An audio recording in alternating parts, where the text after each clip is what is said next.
Those moments when you can't think straight, when you feel there is no solution, when you've given up, when you feel there is no hope. That is the moment, or that is the time to dwell on the faithfulness of God. I'm not saying you cannot on other days dwell on the faithfulness of God.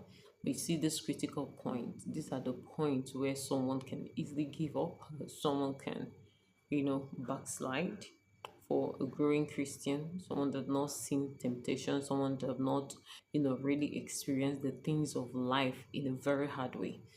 Now, even people that have experienced the things of life, anyway, generally for everybody, that is the time to dwell on the faithfulness of God.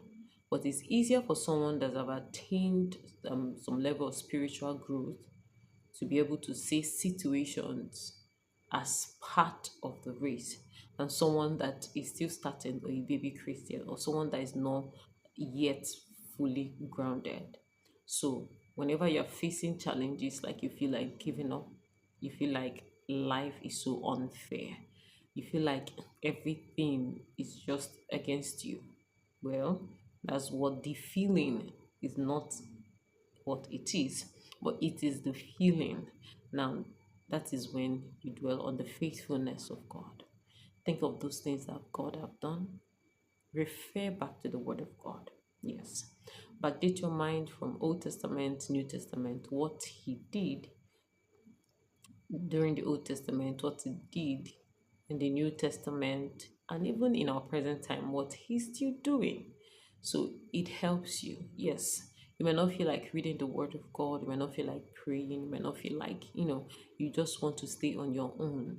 But that staying on your own can be fruitful if you would channel the energy of so much crying. I'm not saying you will not cry.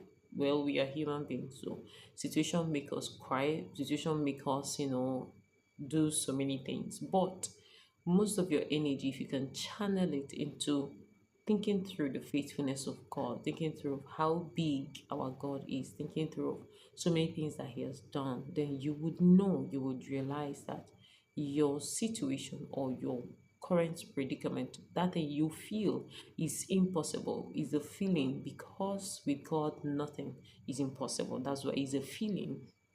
A feeling that is not possible. You find that actually to God, who made all things, who has all things under His footstool, who at the mention of His name every knee will bow, you find that He has the capacity to also handle that situation.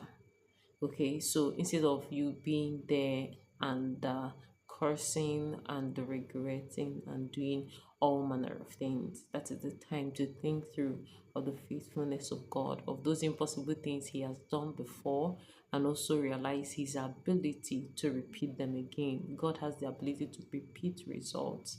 What He has done, He has the ability to make it happen again, might be in different ways, but He has the ability to replicate results. So when you're feeling dejected, when you're feeling all hope is lost, well, please, instead of the enemy to feed on your mind, take out that time and go through the faithfulness of God. How faithful He has been to His people, how helpful He has been to His people, how He has us in mind. Like, take for instance, you can think of when God saved the children of Israelites, when He parted the Red Sea, they were able to walk through it, like more like parting River Niger, and seeing Nigerians, you pass through it if they are under attack, and then right before your eyes, the same path you walk through swallowed many people, swallowed animals and human beings. So you can go through where He turned out. He made a porridge, poisonous, yes, poisonous porridge soup. He turned it into a sweet one. So instead of them to eat it and die, they ate it and they lived. Nothing happened. He made the axe head float on water, metal or iron floating on water. Like, so there's so many things. The woman with the issue of blood, you understand. So just zero your mind to things that didn't work out, and keep your mind in a positive form. It might be hard, but if you try hard enough, you will scale through. And don't forget, God never leaves us alone at any point in time. So I hope this was helpful. Bye.